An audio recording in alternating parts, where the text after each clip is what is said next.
ટોમેટોને આવી રીતના કરી નાખ્યું.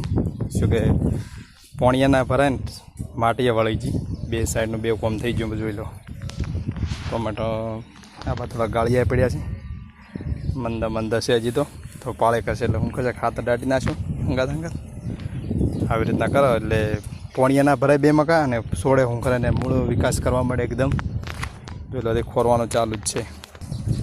જોઈ લો મારું કામકાજ ચાલુ જ છે, તમને બતાવું. ચલો હડો, તમારે પણ ટોમેટો આવા હોય ને તો કોમેન્ટમાં જણાવ્યા કે ના રહેતા.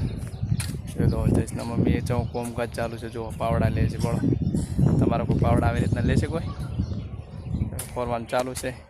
વરસાદની આગાહી વધારે કીધી છે એના માટે વળી થોડુંક કોને કામકાજ વળી જલ્દી લીધું એટલે શું કે ખરપવાના છે એટલે બે દાડે ચેડ ખરપો તો વધો ના આવે, પણ વરસાદ પડે પરંતુ પાણી ભરી જાય.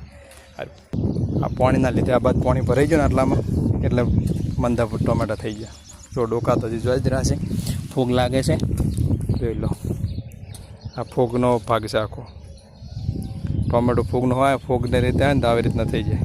ફૂગને દવા નાસી દીધું પણ ફૂગ તો ખૂબ લાગે છે એટલે જોયું છે ને. વિડીયો ગમે લાઈક કરજો, ફોલો કરજો. જય માતાજી.